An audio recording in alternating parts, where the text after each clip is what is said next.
Okay, hello everybody. How's everybody doing today? It's getting Good? cooler. Well, hi Lynn, how are you? It's cool in here and it's very good. Okay.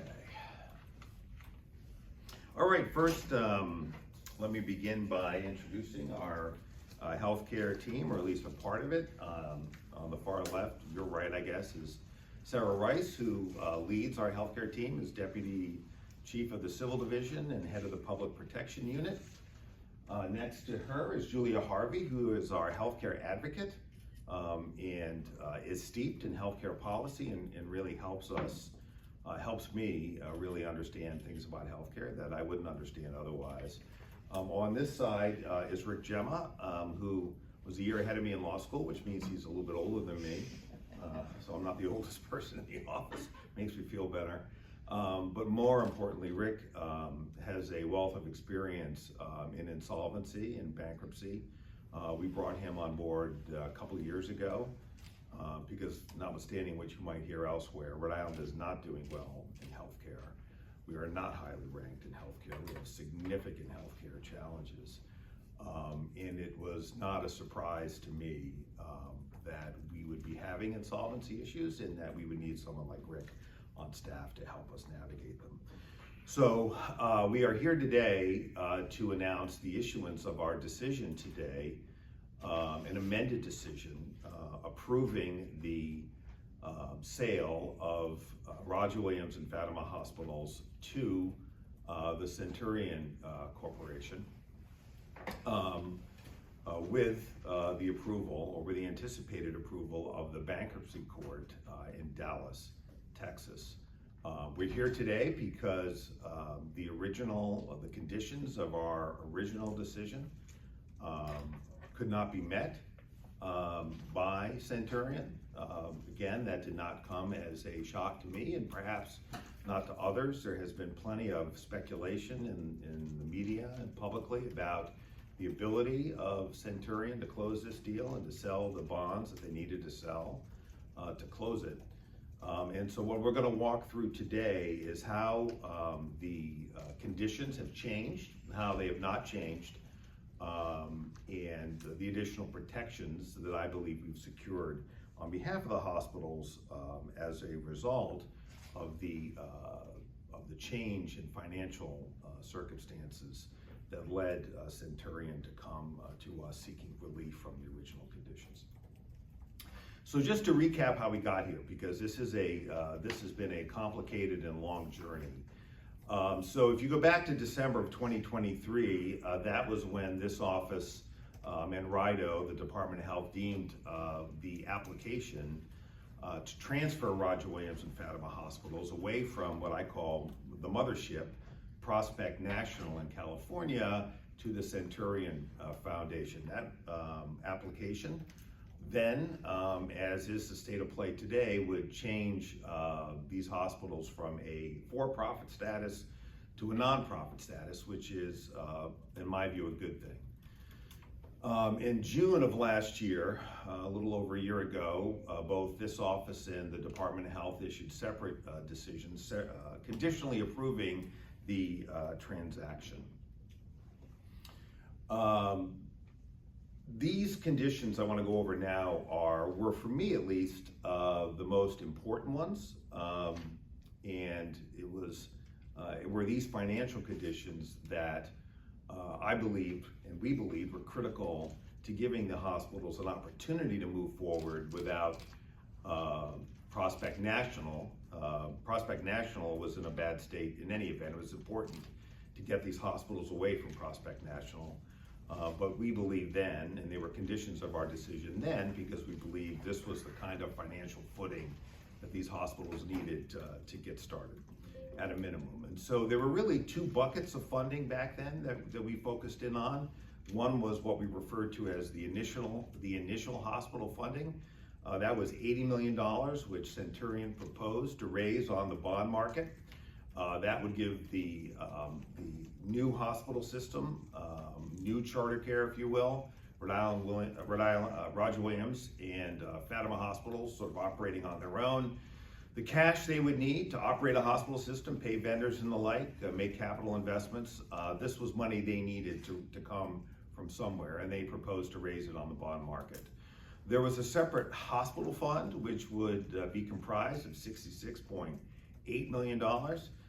That was envisioned to include $50 million, which this office had recovered from Leonard Green, that private equity firm that once owned Prospect, and Prospect National. If you recall, that $50 million is a portion of the $80 million that back in 2021, this office required Prospect National to put in escrow to ensure that the hospitals would stay open. So they only got that money back as they kept the hospitals open.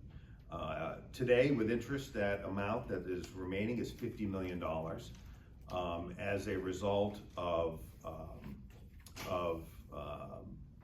the concerns that we had and frankly violations from my perspective of the original conditions by Prospect National. We were able to secure that money, that $50 million, what was left of the escrow with interest for these hospitals, free and clear of any claim by Leonard Green. And part of this money was Leonard Green's. We forced them essentially to relinquish their claim to the money. And that I think if, when I'm gone from here, that is something that I will be most proud of when it comes to the work of the healthcare team, both those members behind me and others that have worked so hard over the last 4 years, and in particular the last 18 months, to squeeze that money out of Leonard Green and Prospect National and have that cash available to these safety net hospitals. So the bottom line is that $66.8 million, $50 million was going to be the cash that we recovered, and 16.8 was also going to be financed by Centurion. So, all right, so not entirely surprising to most people, including me, after we issued that decision, Prospect National filed for Chapter 11 bankruptcy in Dallas, Texas. And this had always been one of the concerns of me and the team, was that if there were an insolvency event, that insolvency event would not be here in Rhode Island, where we would have a say as to how that would proceed going forward, but it would be in the hands of a federal bankruptcy judge far from Rhode Island who may or may not be terribly concerned about the ongoing viability of these three hospitals. I will say that the bankruptcy judge here has been very accommodating to the office. We've had an attorney that we've retained there at every bankruptcy proceeding since day one, and the bankruptcy judge, she has just been really great in giving us an opportunity to try to keep these hospitals going here. In Rhode Island, that's not happening in other states. The ones that are owned by Prospect in Connecticut, for example, their fate is somewhat up in the air. The hospitals in Pennsylvania, to my knowledge, are being sold off as real estate assets, not as going concerns, because they couldn't find a buyer. So, notwithstanding that Prospect filed for bankruptcy, we have been able to convince the bankruptcy court collectively with the parties to allow this transaction to go forward. But one thing I want to be very clear about is that willingness of the bankruptcy judge to allow the transaction to go forward didn't eliminate our conditions. So even with the bankruptcy court's approval, Centurion, New Charter Care still had to, and Prospect had to comply with our conditions. So, earlier this month, I got a call from counsel for Centurion wanting to have coffee. And in my experience with counsel for Centurion, it's the same counsel for some other healthcare entities in the state. Whenever he wants to have coffee, that is usually bad news. And so anticipating that the news wasn't going to be good, we did have coffee. And he told me that Centurion was having difficulty selling the amount of bonds necessary to fully fund that $80 million hospital financing, initial hospital funding bucket. And they proposed over the next over the next several weeks, closing the transaction with only $45 million in that initial hospital bucket, leaving a $35 million shortfall from our initial condition. That gave me some concern. Why? Well, if you go back to when we had public comment on this transaction, when we were evaluating it in the first instance, we heard from a lot of people, including UNAP, Chris Colaci, who I don't know if he's here, but counsel for UNAP, Lynn, many of her colleagues were quite concerned about whether or not this transaction was viable. At the end of the day, we approved it, but we approved it with the conditions I've already gone over, trying to make the new entity as viable as possible in a difficult healthcare landscape, while serving a patient mix which in Rhode Island does not typically lead to strong financial outcomes or strong financial health. So I was quite concerned about that, and frankly was prepared to not agree to an amended decision, and if necessary, if at the end of the day Prospect and Centurion could meet our conditions, to have the case go back to bankruptcy court for whatever outcome might happen there. We would have advocated strongly for a sale there, seek a buyer for these hospitals, and I would have worked with the team, and I'm sure others in Rhode Island, very hard to make that happen. But I was concerned enough about the change in circumstances, that $35 million hole, that the negotiations frankly became pretty intense, let's put it that way. So at the end of the day, though, we did agree to amend our decision and to change our conditions. So I think it's important first to go through what hasn't changed. So that hospital fund that I mentioned, that has our $50 million in it, when I say our, I mean the state's, that we hold in a state account on behalf of the state. That hospital fund will be exactly the same. That $50 million that we now hold in a state escrow account will be transferred at closing to the hospitals for their benefit going forward. Centurion can raise the $16.8 million difference, and that will be included at closing. The turnaround consultant, one of our conditions early on was to require Centurion, because these hospitals have not historically done well, to bring somebody on board to assist management in making sure they had the best chance possible to improve their bottom line and make capital investments so that they could survive in this tough healthcare environment. We have now amended our conditions to require that turnaround consultant be hired with our approval prior to closing, rather than allowing it to happen after closing.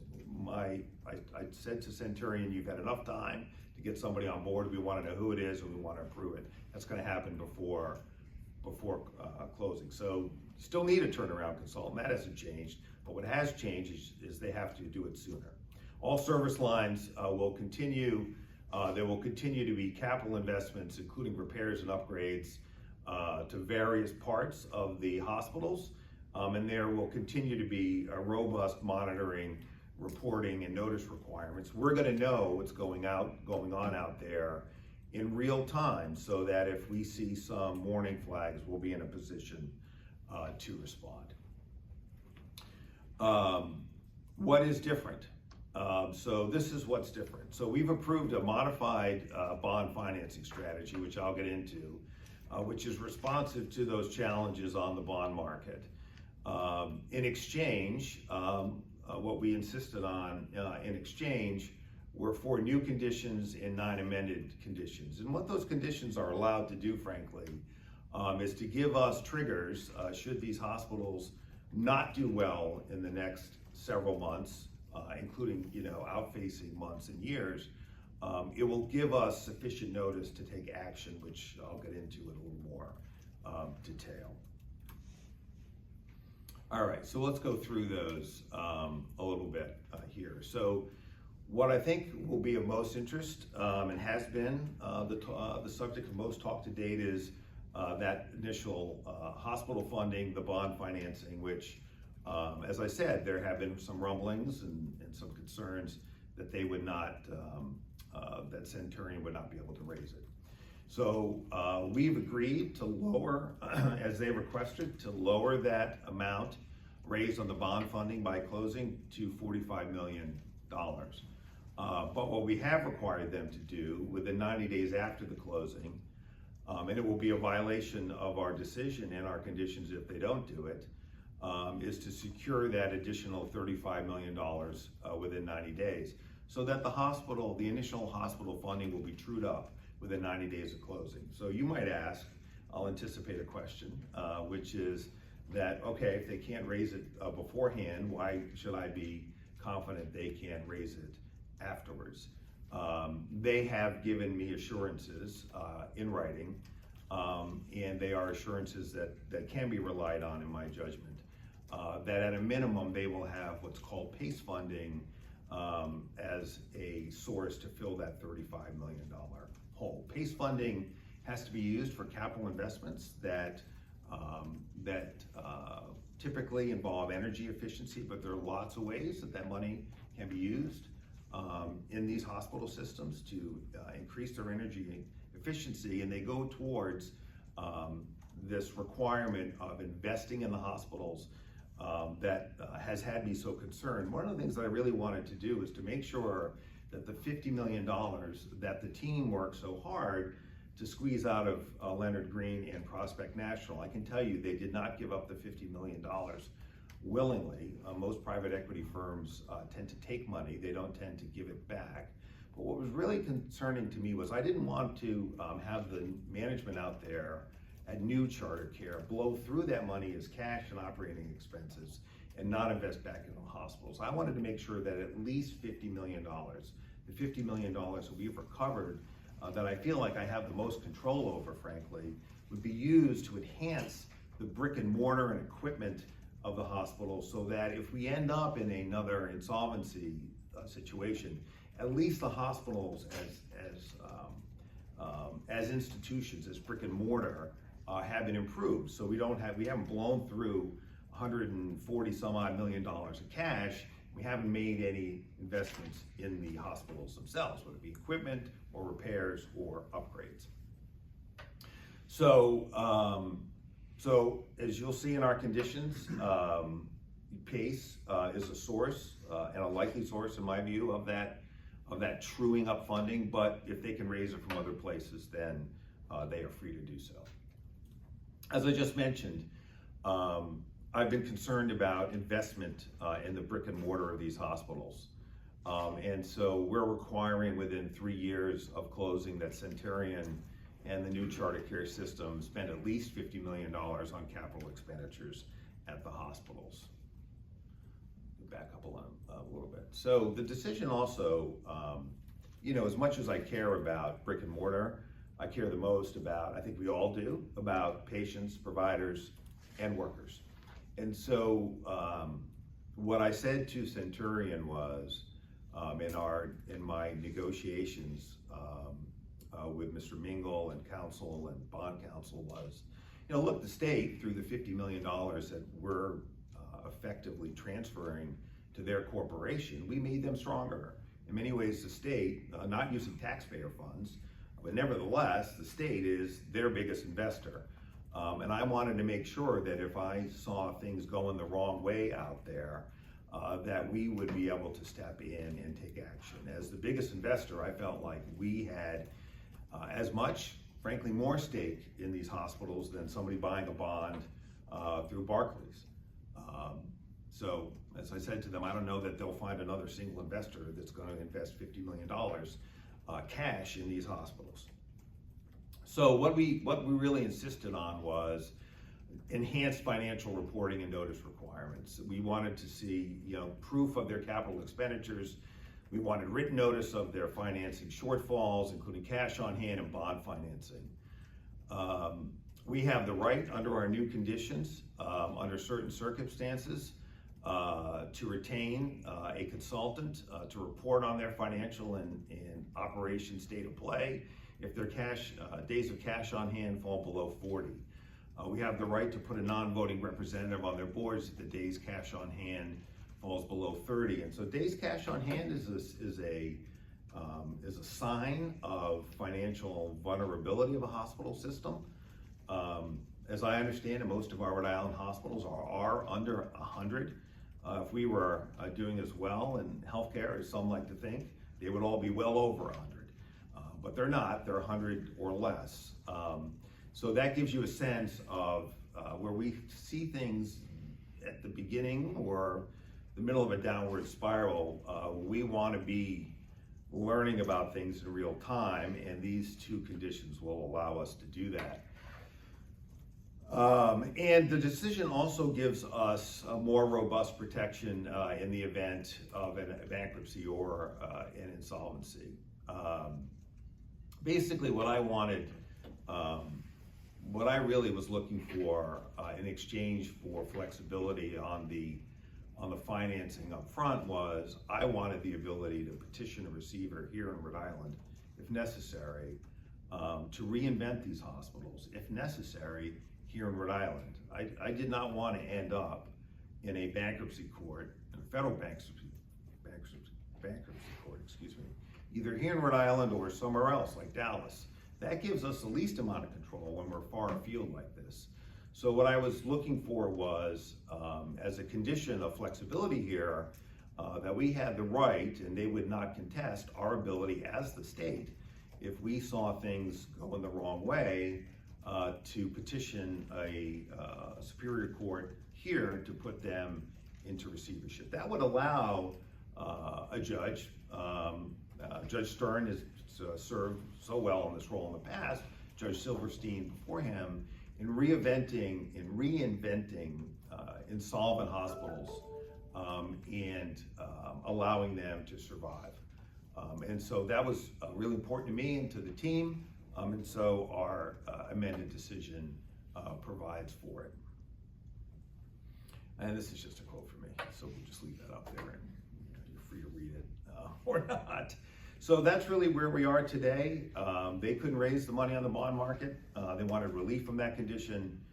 We agreed to it, but we agreed to it only if they could true it up within 90 days. I'm convinced that they can do that, have the assurances, and I've seen them in writing. I'm convinced they can do that.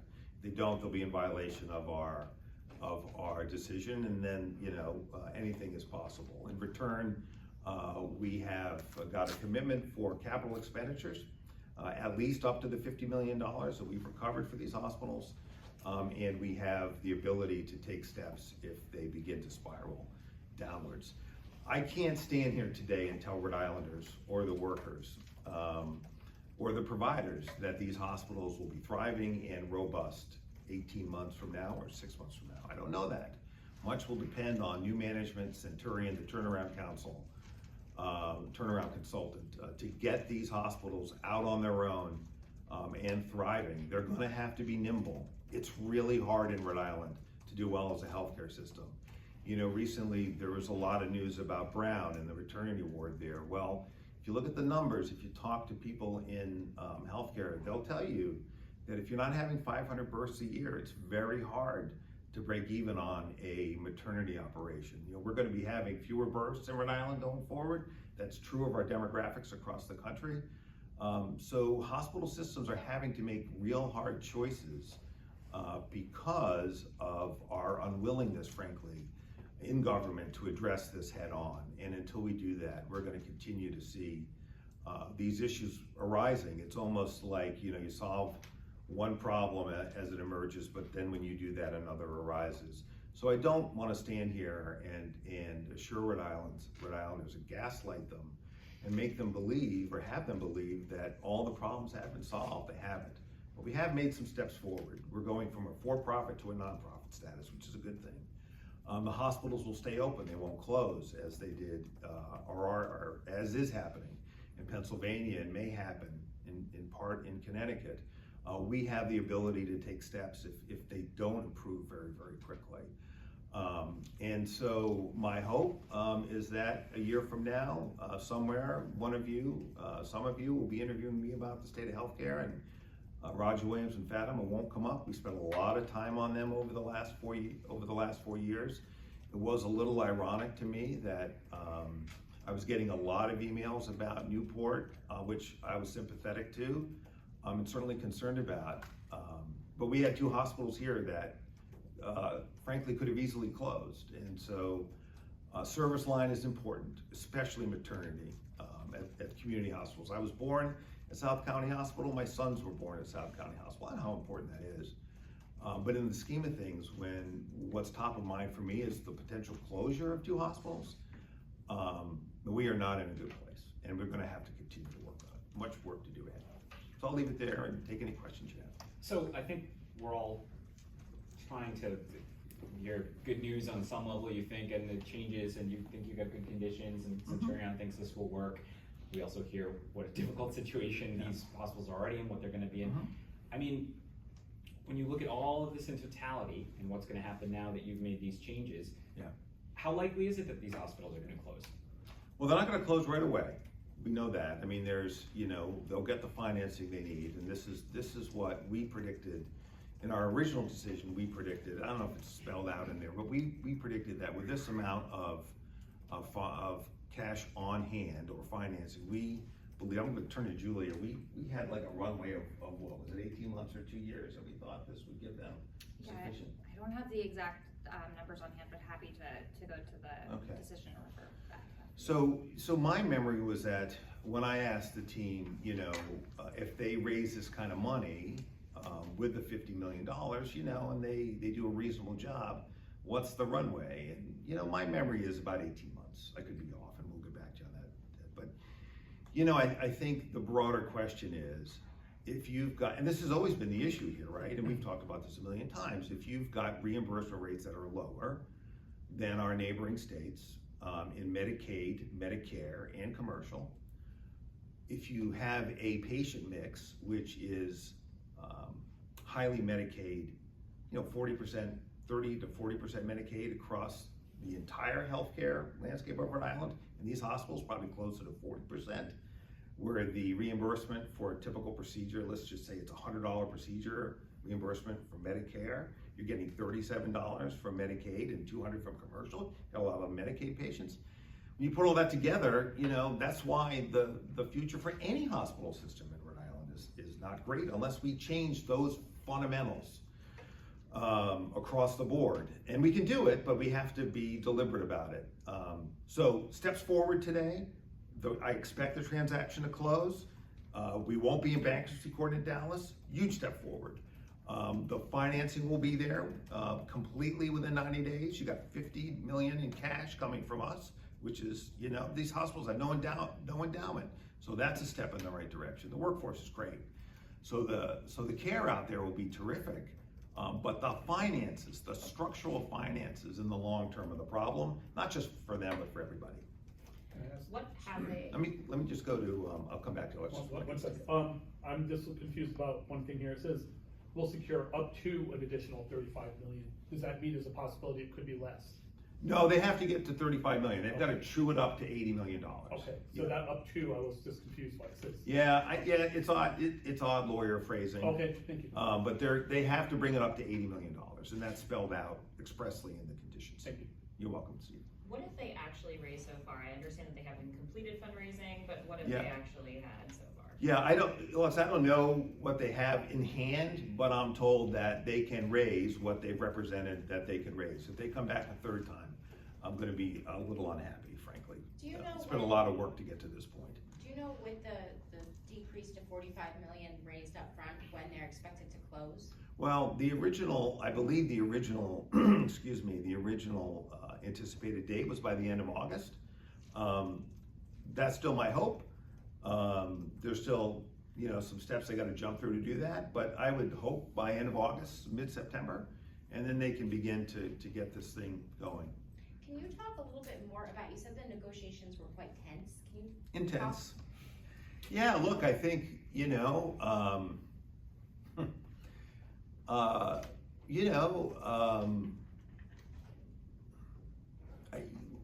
they principally took place in an office in Newport at Adler, Pollack and Sheehan with myself and Sarah and Adi Goldstein, and Ben Mingle and a fellow from Barclays and Richard Beretta, and we just, you know, it was pretty clear that we weren't gonna move unless they were able to true up that $80 million somehow. And then they told us, and I used the same line I used with you guys. If we're the biggest investor, I'm just not going to keep making a weak deal weaker without some assurances that this can actually work. I mean, as I said, I'd rather go back into bankruptcy court and see if we can, you know, rustle up a buyer. And so, you know, that's not the first time, you know, that I've been in that situation. But I do feel like, you know, at some point you got to get the principals in a room, you got to hammer it out. And we were able to do that. But like most negotiations where, you know, we were pretty strong in what we expected, and we weren't, you know, we weren't going from 80 million we weren't going from 80 million to 45 million without any sort of sense of, right, how are you going to true this up, number one, convince us you can do it, and then, you know, give me additional safeguards so that if I see things beginning to spiral, you know, I can step in and take some action. Can I ask one? Of course, you can ask me as you want. So, the idea that you'd rather go back to bankruptcy court and find a new buyer, I mean, who's to say that in 3 months they can't, you know, finance the rest of it, or in a year with cutoffs to state-directed payments and changes at the federal level and everything that's already been happening in Rhode Island, we're back in bankruptcy court. Wouldn't it be better to start that process now? It sounds like you still don't have a lot of faith in it. Yeah, no, because I want to be here. Okay. I don't want to be in a Dallas courtroom with a judge who may not give a darn about Rhode Island. I have a son who lives in Dallas. I can tell you it's a long way from Rhode Island. So I want to be here. I want to be with a judge like Judge Silverstein when he was still on the bench, or Judge Stern, who understands Rhode Island, you know, frankly cares about Rhode Island. Although this bankruptcy judge has been excellent. I don't want to suggest all that she hasn't been. She's been terrific. But you don't know what you're going to get when you're in a bankruptcy court. I've always, you know, one of the reasons why, one of my considerations in approving the transaction in the first place was just to get them away from Prospect so that we would have Rhode Island control over them. And so that to me is a significant step forward. But you're right, we could be in an insolvency situation 18 months from now. I hope not. We're going to do everything we can to make sure that doesn't happen. But I can't stand up here and tell the public what they'd like to hear. I have to tell them what the truth is, and I think that's really important. That's when you're an elected official, you got to be candid and honest with the public. You can't gaslight them. Is this your last and final offer at this point? I mean, if they can't get their financing together and they come back a third time, what's your response? Are you going straight back to the bankruptcy court? They've told me, they've assured me that they'll agree to the conditions and they can meet them. So, and if they can't? Well, if we can't, Alexa, we'll see. You know, potentially, I'm not afraid of going back to bankruptcy court. I'm not afraid of it. And I think frankly, to get to a place that protects Rhode Islanders the best, you can't operate in fear. You have to understand the challenges ahead and just be willing to take them on and work towards the best outcome. And that sort of approach has always served me pretty well, frankly. Who are these Centurion people? Like, you know, who is the John Fernandez of Centurion? Who is Michael Wagner of Centurion? Like, it remains very mysterious to me. It's a nonprofit. They've never done this before. They need debt financing. They don't have any money. They're going to run the hospital. Like, have you talked to who's in charge? Who's going to be? Is there going to be a Centurion Rhode Island CEO here running it? Like, well, I was in the room with Ben Mingle, and he is effectively the person who is spearheading, arranging the financing. That, look, without that financing, there's no endowment. Even with our $50 million alone, they can't get off the ground. So they have to come up with the money somewhere. Look, if there was a different kind of buyer with, you know, deep pockets with a lot of experience in healthcare, you know, I think even Ben would say, you know, that would be pretty attractive. But we didn't have that option. Look, when there was, I've talked to you about this before, when there was concern about this some time ago, and I can't remember exactly what caused me to do it. I think it was after we knew they couldn't meet the conditions. You know, I had conversations with a lot of other, you know, New England healthcare systems. Like, they weren't interested. Nobody's interested in buying these hospitals. I mean, Brown bought 2 hospitals out of state. I've said this before, when Brown is buying hospitals out of state, just like these hospitals, and not buying these, it tells you everything you need to know about Rhode Island healthcare. It makes no sense for Brown to buy 2 hospitals on the other side of the border unless they make more money. Every patient that walks through the door in Massachusetts makes Brown University Health more money than every Rhode Island patient who walks through the door. That's just a fact. So we're not doing well here, just the opposite. Until we make a Rhode Island patient mean the same financially as a Massachusetts or a Connecticut patient, our hospital systems and our providers and our workers are always going to be at a state of disadvantage. I believe that the reason we can't settle some of our work disputes is there's not enough money in the system to pay for everything, including fair wages for labor. So all of these things are symptoms of the same fundamental problems. It's Brown buying hospital systems in other states. It's intractable labor negotiations. It's a lack of providers. We all know this is the state of play. And we just have to admit it, and then when we come back next year, all those voices in Newport, so strong, need to be out with other Rhode Islanders in next spring. I said to a group of, I can't remember who I was talking to, but a group of doctors asked me how they could help, and I said, well, the next time we have a press conference trying to raise primary care rates from Medicare to Medicaid to Medicare, and I think there were 10 doctors who showed up. We had lots of, Lynn was there, we had lots of nurses and other healthcare professional staff.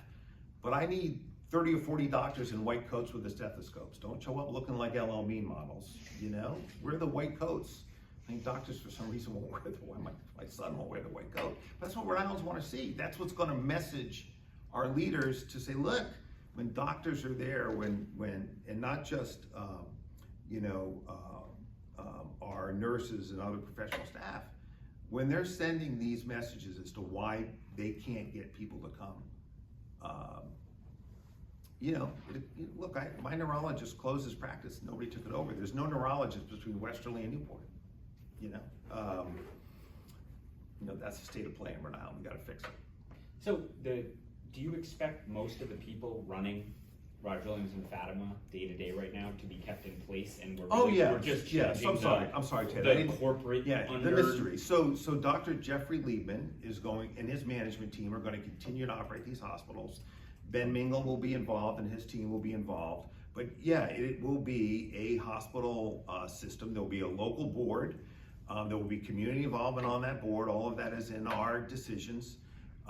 It's going to be, Lynn and her team will continue to provide great care for patients, but that management team's got to turn it around, and we'll see how they do. We're going to be keeping very close eye, and I know that UNAB will be too. I know that I'll hear from them if things are going sideways.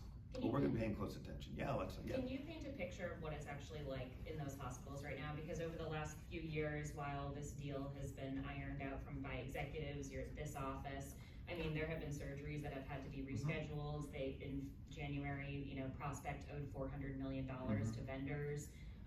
There have nationally. In Rhode Island, a lot of supplies haven't been delivered to these hospitals. The conditions of these properties are dismal. Can you just paint a picture of what it looks like right now? Yeah, look, I think they are safety net hospitals that need both not only in the physical plant, but elsewhere a lot of work. There's no doubt about that, but that's why we have insisted that at least $50 million be spent on capital improvements. I'm certainly aware of the vendor issues. We went to court to make them pay. And it was their failure to pay that, in my view, caused them to violate the conditions, which is why we're sitting on $50 million of cash. It's their money. They violated the conditions by not paying vendors. We went to court to make them pay the vendors, and we kept their money. That's a pretty good outcome for Rhode Island. We didn't have to go to the taxpayers for $50 million. We squeezed it out of a bunch of rich people in California who screwed this thing up to a fare-thee-well in the beginning. So I feel really good about that. But yeah, but look, I just got a call before I came down here from a friend who took his mother to an ER in Rhode Island last night, and he said it was a blank show. In fact, my whatever it says on my phone, it actually, the phone now bleeps out, at least in the written transcription, it bleeps out swear words. Anyway, he used a swear word. He said it was complete chaos. You know, there weren't enough doctors, there weren't enough nurses, there were 100 people there. You know, it's not just these hospitals. I mean, I was just out in Chicago, where my son is a resident, and I went through Northwestern Health. And you walk into that place, you cannot believe it. I have my chief of staff with me. You cannot believe that place is pristine. It is pristine. It looks like a place where people can go and get great care. Now, whether they get great care there or not, I don't know. Maybe their nurses aren't as good as ours are. So the physical plant, though, is maintained and it's clean. Some of it is new. Granted, it's Chicago, but the buildings are connected. That's where we need to get. Our problem is revenue in the system. Is Charter Care up on their bills currently? I can't answer that, but if they weren't up on their bills currently, in other words, if Prospect weren't paying their bills, then we would be in court to make them pay them. So there isn't going to be this huge backlog of bills that are going to wash all of this money to get them going forward away. And any existing balance to vendors or anybody else, that has to be That's going to be squared away. up at closing. Right, okay. Thank you. I have one question off healthcare. We've been getting a huge response. 1 second. Okay. Anybody else have a question on healthcare before we switch topics? Okay, go ahead, Ted. Sorry. We've been getting a huge response to Tim's story about the trooper and the body-worn camera video showing him driving away from the DUI stop. I know you're aware of it. Your office issued a statement while you're in Chicago. You sounded pretty unhappy yourself with how it was handled behind the scenes in part. Can you, what was your reaction when you heard, and I assume you've watched by now, at least some of the body-worn camera video. What was your reaction, and then what steps are you taking now? Or Well, look, I mean, I think the state police, at the end of the day, took the appropriate action by dismissing the sergeant and as well as the other personnel steps they took. And I've read their professional standards report. It was handled professionally by the state police. I have no issue at all with how they investigated their own and how quickly they moved. They moved within days, so I have no issue with that. I do have issue with us receiving notice on Monday. I mean, I think in a world where we're the prosecutor for state police misdemeanors, and this was no typical roadside non-arrest, I don't even know what to call it, interaction, we should have been notified earlier. And I think the colonel recognizes that now. At least I hope he does. have you talked to him? I have not spoken to him personally, but our chief of the criminal division did, and let them know that we would have preferred to have been not only notified earlier, not 4 months later, but also at a level of command that reflected the seriousness of the incident. Let's put it that way. That said, you know, I've read, as I said, while I was away, Steve Dambert got me a copy of the professional standards report. I've reviewed it, and there's no doubt in my mind that the state police handled it professionally, as they always do. I mean, my reaction to the incident itself is that every Rhode Islander should be treated the same, regardless of their status. Did that sergeant put those troopers in a terrible place? Sure, he sure did. Did the troopers create some of their own problems by turning off their body-worn cameras? They sure did. But to me, all of that comes back to training and leadership. And look, every organization I've been a part of, I've been part of several. I've had personnel issues that have blown up in the public. They are ugly. But you know, it's a long way of saying, I guess, that other than the timing, I feel like the state police handled it appropriately. I think the body-worn cameras is another reason why, you know, we fought so hard to get them. It does tell the public about a problem here that the state police will have to resolve and learn from. But again, those young, and you can tell the troopers were junior to this sergeant. And if you just think about a supervisor putting junior troopers in that situation, you know, that's a problem. Also unrelated, do you have any comment on this Brown agreement with the Trump administration? No, I know Nancy had some questions about that too. I don't. I did get a copy of the letter from President Paxson yesterday. She was good enough to send it to me. I was really focused on trying to get this over the finish line right away, so that Centurion and New Charter Care can try to get this thing done. We're going to take a look at it, a close look at it, and make sure that that it doesn't raise any issues with Rhode Island law. My instinctive reaction is always to fight the president. I just don't think that, I think he's a blackmailer, frankly. And I think that once he goes down that road, like any blackmailer, he could be back. And so my overall view is to fight, not give in, even if that requires sacrifice. But I can't say that I've read the letter or thought about it long enough to be able to say the extent to which Brown really gave up anything of real consequence. Can I also ask about Rhode Island Energy's parent company released their earnings today, which includes a forecast for their Rhode Island business.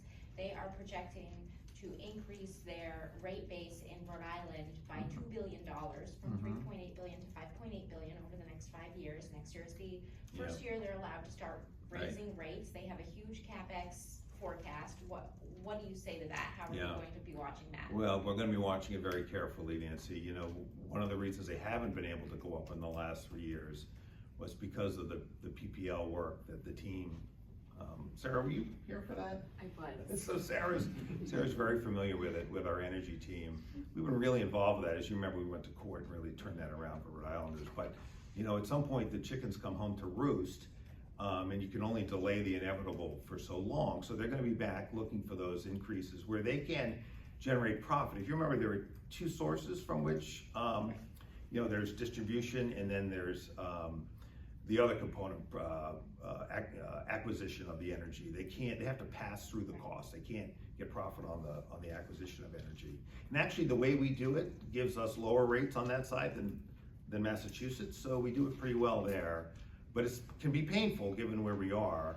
But yeah, we're gonna be making sure that those energy prices are not a cent higher than they need to be, because I know how painful energy costs are for Rhode Islanders. It is. I think if you were to ask Rhode Islanders the things that concern them most, simply focused on Rhode Island, not the dismantling of our democracy, say, what was concerned the most, certainly inflation, putting food on the table, but all of those things. But energy would be another one. It's why sometimes I talk about healthcare in this context. If you're building a family budget, what are the things you have to have? You have to have a roof over your heads, right? You need shelter. You need food. You want an education for your children, right? You got to have heat in the winter. You got to have access to air conditioning in the summer. I mean, it's gone are the days when I was growing up, even down by the coast, where you could open a window and be comfortable at night on the second floor of a dwelling if you're lucky enough to have one. So healthcare to me belongs in that same group of things that we've got to make sure every Rhode Islander has access to, and we don't want to price Rhode Islanders out of energy. So we have to, the team just filed something again this week on the energy front. It tends to be very wonky, and it takes them a long time to explain it to me, but we have to reach efficiencies in our energy production and use so that we don't drive these costs up. And we don't want to spend more, and we've been pretty vocal about not spending more on energy production more than necessary, because let's say we authorize a gas line somewhere, and within 5-10 years or less, that gas line is no longer needed because we're generating energy from other sources. Well, we're still going to have to pay as ratepayers the capital cost extended over years of whatever that additional pipeline would have cost. So we want to be really careful about how we balance those things. And the team led by Nick Vaz here, who's remarkable in this area, is really doing a good job on that. So we'll be very active there. Do you have any response to they routinely will say that public policy is the reason why consumer costs are so high, which means federal and state taxes, but also things like renewable energy programs that are mandated. Those terrible LED light bulbs that the world was coming to an end where we couldn't have incandescents anymore. Anybody out there looking for a hot incandescent light to put in their kitchen these days? Like, nobody wants heat coming out of their light bulb. It's like If I wish my son was here, he could tell me what percentage was heat coming out of an incandescent light bulb, but it's over 90%, right? So, no, I don't buy that argument. We need to invest as a state and as a public into cleaner energy infrastructure for all kinds of reasons. Right now, I have a state vehicle out there that is plugged in. You can see it on the way out. It gets me almost all the way home and almost all the way back without using gas. I mean, we shouldn't be buying vehicles for the state that aren't more energy efficient. And we need to be getting more heat pumps. Don't get me started. We need to be getting more heat pumps into homes. There are lots of ways we need to be better when it comes to energy, and I don't fault high prices on things that are in the long run going to make energy cheaper. That is a false flag. And frankly, they should know that. All right, I bored you enough? Very good. Thanks everybody, thanks team.